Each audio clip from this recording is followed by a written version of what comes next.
Ms. Hassan, aye.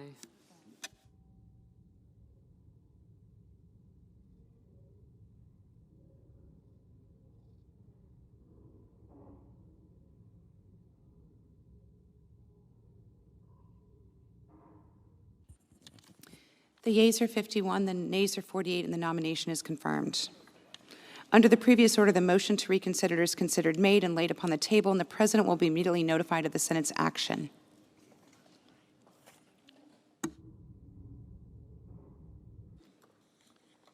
I wait till he says something?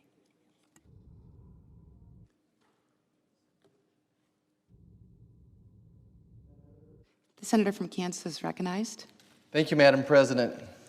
Well, I'm here today to talk about the origins of the COVID-19 virus. I want to stop and thank the scientists and journalists who risked and in some instances gave their lives to get the genetic sequence of the virus and some hints of its origin out to the rest of the world to give us a fighting chance. I also want to thank the NIH and Dr. Francis Collins, whose team was able to stabilize the virus within a matter of weeks and share that technology with the world. This helped quickly launch the success of Operation Warp Speed, as well as other research for testing, antivirals, and vaccines. But now here we are, 16 months into the most catastrophic health disaster of our lifetime, and we still have more questions than answers. At least 3 million lives have been claimed by the virus, and we still don't know its origin. More specifically, we don't know its geographical or biological origin. The world deserves to know and needs to know where and how it started. Was it naturally occurring, or was it made in a lab? And I'm here today to tell you the preponderance of evidence suggests this virus leaked from a lab in Wuhan. But first, let's look at the mounting evidence suggesting COVID-19 is truly a supervirus, the product of lab manipulations, including viral gain of function. In order to do this, we need to look at world history of two similar events and the great work of scientists surrounding the containment of SARS in 2002 and MERS in 2012. For SARS, it took 4 months to find an intermediate host, a civet, a raccoon-looking animal. Yes, it only took 4 months to prove the SARS virus went from a bat to a civet to a human. And significantly, scientists found 24 viral ancestors to SARS, as the virus spontaneously mutated from a virus that would not easily attach to human cells into a more lethal virus. And for MERS, it only took 9 months to find the virus occurring naturally in bats, and the intermediate host was camels. Yet with COVID-19, here we are some 16 months later, and we have no intermediate host and no COVID-19 found in a live bat. The Chinese tell us they've tested over 80,000 viral sequences and have come up empty. Coincidence? No precursors, no grandfather or great-grandfathers, nothing close to resembling COVID-19 has been found in nature. As a matter of fact, the closest virus we know of to COVID-19 is rat G13, which is called the Wuhan Institute of Virology home for several years. This virus was supposedly from bats in Yunnan and transported by scientists to the Wuhan Viral Lab. But of course, the Chinese won't hand the virus over to the world now for further study. Is it possible that rat G13 could have been manipulated into COVID-19? Some experts would say yes. And we know, based upon the words of the WIV researcher, Dr. Shi, that the WIV had 8 similar viruses to rat G13, but China won't share those either. What are they hiding? And here's another interesting feature of COVID-19. It likes humans more than bats. As a matter of fact, it doesn't harm bats. So the CCP propaganda claims this virus comes from bats but doesn't like bats. Riddle me that. Furthermore, no ancestors of COVID-19 have been found. Recall what typically occurs in nature is multiple mutations, just like with the SARS infection. We should be able to find multiple mutations as the virus goes from bat-loving to an intermediate liking animal to human-liking to human-loving. We certainly welcome contrary evidence from the Wuhan labs. Now, if you will, forgive me for being a bit of a biology lover, but as a physician, I think we have to consider just how utterly ferocious and seemingly too perfect for nature this virus really is. COVID-19 has a very unique spike protein made up by 2 units.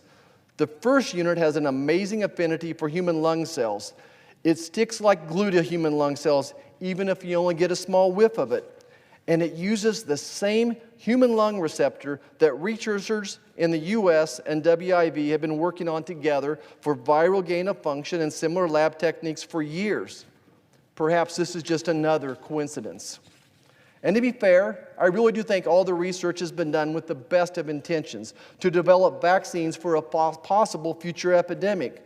For all I know, the research already done may have significantly sped up the success of Operation Warp Speed. Next, we need to discuss one last point about this protein spike and how it interacts with human lung cells. And if there is a smoking gun, this is it. Remember, I talked about this spike, this crown having 2 components, 2 units. Well, it just so happens a human lung cell has a special cleaver, a cleaver that can recognize, you get it, guessed it, a perfect spot on the COVID-19 spike. Bats don't have this ability, but human lung cells do. Anyway, what happens is after the COVID-19 virus attaches to the human lung cell like glue, the human lung cell cleaves the COVID-19 in this perfect spot, and only after this cleavage occurs can the virus dump its genetic makeup into the human cell and take over the human genetic machinery.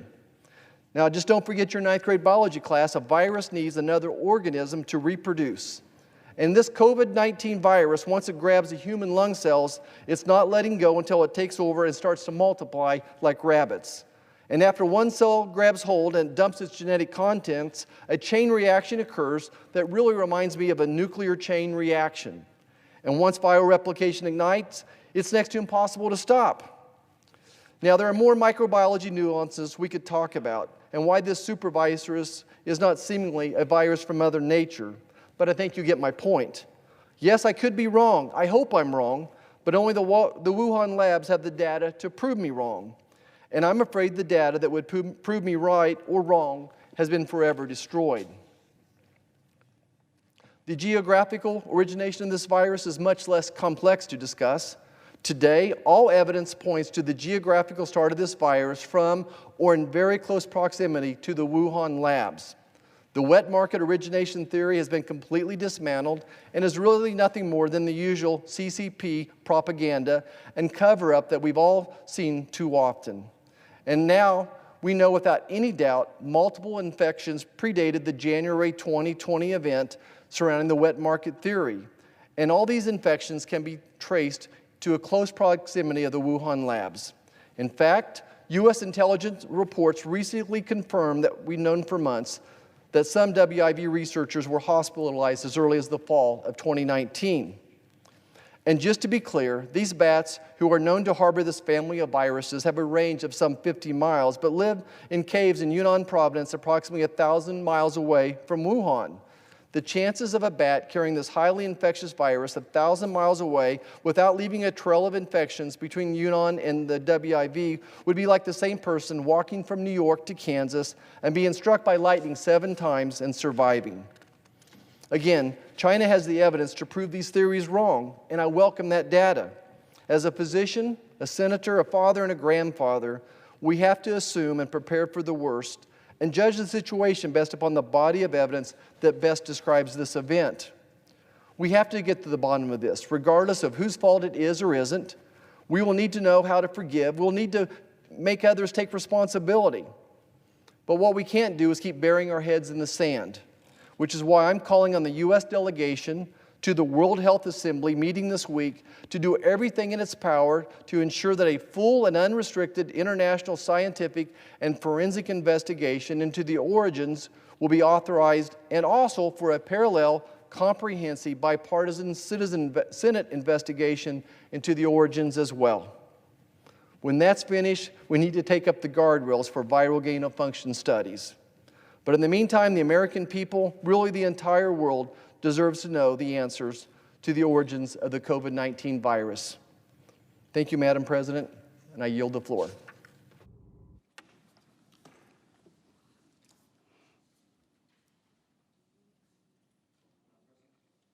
The senator from Vermont. Madam President, I wanted to rise to say a few words about the U.S. Innovation and Competition Act, which we are debating today. I think that the thrust of that act and what we are trying to accomplish is enormously important.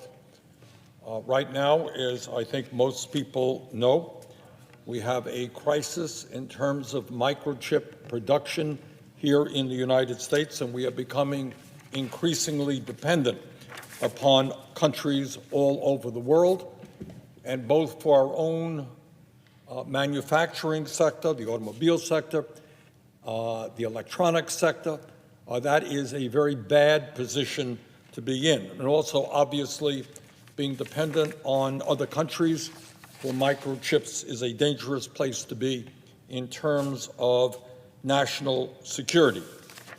I especially like provisions in this legislation which will increase funding for research and development, increase funding for science and technology, and invest in more PhDs. The need for more PhDs in our country in science, technology, engineering, and math.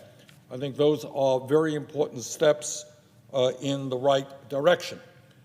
But I do have some very serious concerns about two provisions in this bill.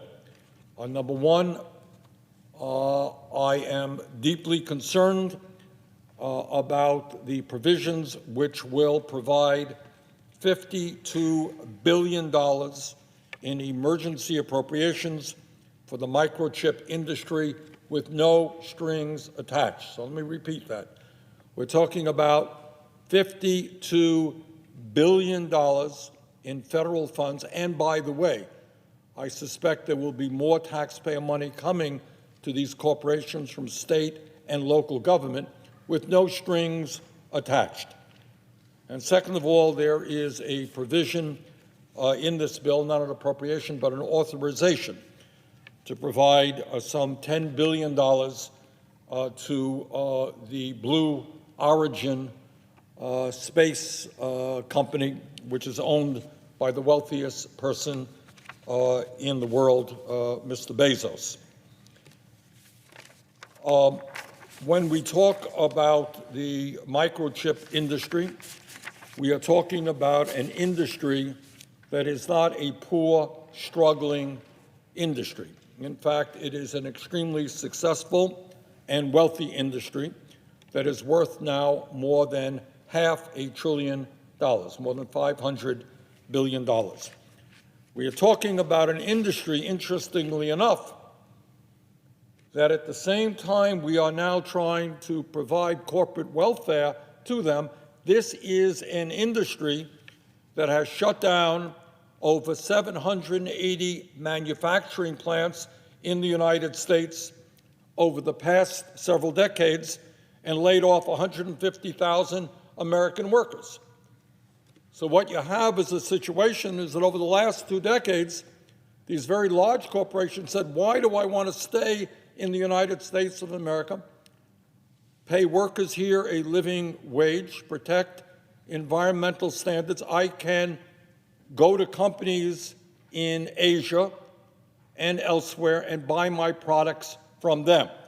The result, again, 780 manufacturing plants in the last several decades shut down in America and 150,000 American workers laid off. Now, let's talk about, we don't know exactly, nobody does, where this $52 billion in corporate welfare is going to go. But obviously, it will go to some of the larger microchip companies. And one of the very largest is Intel. And let me say a word about Intel. Last year, Intel made nearly $21 billion in profit. So we are proposing to provide many billions of dollars to a company that last year made $21 billion in profits. They spent $14.2 billion on stock buybacks. $14.2 billion on stock buybacks. And by the way, this company, which is in line for a major infusion of U.S. taxpayer money provided a $110 million signing bonus to its CEO, Patrick Gelsinger. Since 2015, this very same company, Intel, has shipped over 1,000 jobs overseas. Now, interestingly enough, Intel's CEO has admitted recently that it does not need corporate welfare, and let's give them credit for that. The CEO recently said, and I quote, his investment in America does not depend on a penny of government support or state support or any other investments to make it successful, and never will. End of quote. They're prepared to do it on their own, which is what we hope most private corporations would do. Now, among the other very large leading microchip companies is the well-known Texas Instruments, and they may well be in line to receive billions of dollars in corporate welfare as well under this piece of legislation. Last year, Texas Instruments made $5.6 billion in profits and spent $2.5 billion buying back its own stock while it has outsourced thousands of jobs to low-wage countries. The CEO of Texas Instruments made over $30 million in total compensation last year, more than 400 times as to what the median worker at that company made. And this is also another company in line to receive billions and billions of dollars in federal corporate welfare. Who else might receive corporate welfare under this bill? Well, how about the major semiconductor company from Taiwan called the Taiwan Semiconductor Manufacturing Company, TS, often referred to as TSMC, which is a very, very, very large microchip company. And it is interesting to note who is the largest shareholder in that company. Well, it should not surprise anybody, because this is how countries around the world do industrial policy. But the largest shareholder in TSMC is the government of Taiwan. So when you give TSMC money, you're giving that money directly to the government of Taiwan. Samsung, another very large corporate entity, is South Korean, and it owns several plants in Texas. Global Foundries, is a wholly owned subsidiary of the United Arab Emirates. So what we are looking at here is a reality where taxpayer money from working people in this country will be going to large, profitable corporations, and several of them are owned literally by other entities. In total, Madam President, the top 5 semiconductor companies that will receive grants, that may well receive grants under this legislation, made nearly $35 billion in profits and spent more than $18 billion of buying back its own stock last year. So here is the bottom line. I believe that we do want to grow the microchip industry here in the United States of America for reasons that everybody is familiar with. That is the industry that we need if we're going to grow the automobile industry, the electronics industry, and every other industry in this country. And we need to not be dependent upon China or other countries for the microchips that are used in these products. So I am sympathetic to the goal of this bill, but I am not sympathetic with the idea of simply laying out $52 billion of taxpayers' money with no strings attached. And that is why I have introduced Senate Amendment 1924. And this amendment would prevent microchip companies from receiving taxpayer assistance unless they agree to issue warrants to the federal government. If private companies are going to benefit from over $52 billion in taxpayer subsidies, the financial gains made by these companies must be shared with the American people, not just wealthy shareholders. In other words, Madam President, all this amendment says is that if these companies want taxpayer assistance, we are not going to socialize all of the risks and privatize all of the profits. And let me be very clear, this is not a radical idea. This is not something that I made up or any other senator made up. These exact conditions were imposed on corporations that received taxpayer assistance in the bipartisan CARES Act, which passed the Senate 96-0. In other words, every member of the United States Senate has already voted for the conditions that is in the amendment that I co-sponsored by Senator Warren, by the way, that is in the provisions that the amendment that we are offering. Further, Madam President, this amendment would also require companies, again, all of this was in the CARES Act. Every member, or at least 96 members of the Senate, voted for these conditions, not a new idea. So in addition to making sure that companies allow for warrants, they would be demanded that they could not buy back their own stock, not outsource American jobs overseas, not repeal existing collective bargaining agreements, and remain neutral in any union organizing effort. Again, these are not new ideas, not radical ideas. All of these conditions are identical to the conditions that were placed in the CARES Act, which passed 96-0.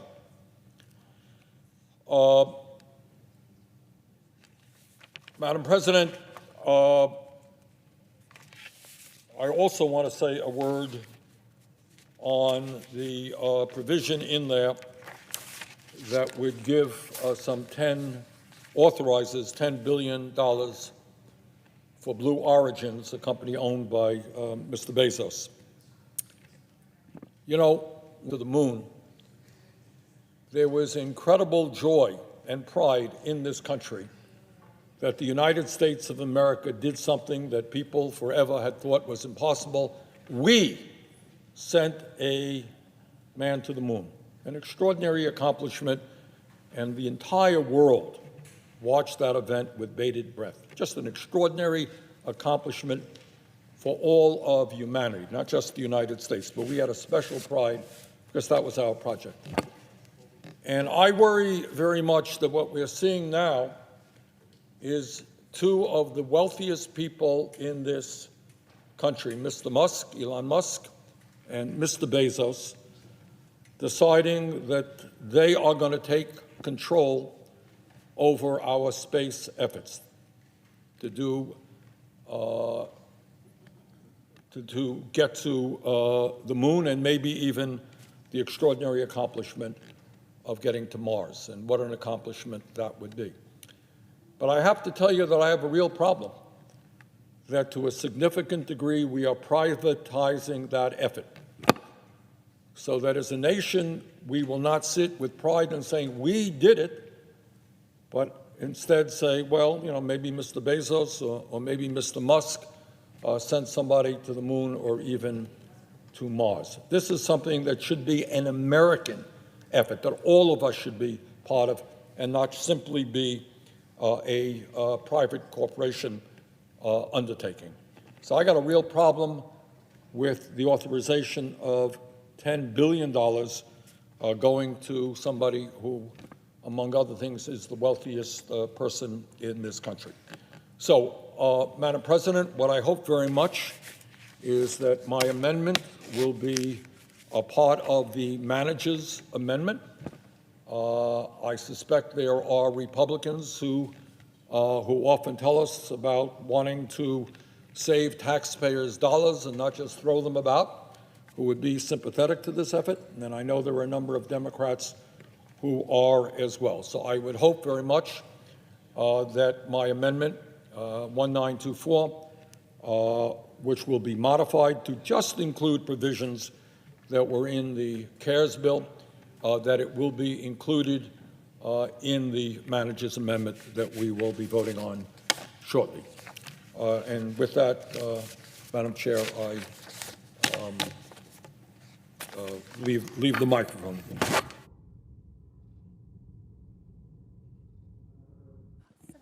The senator from Texas.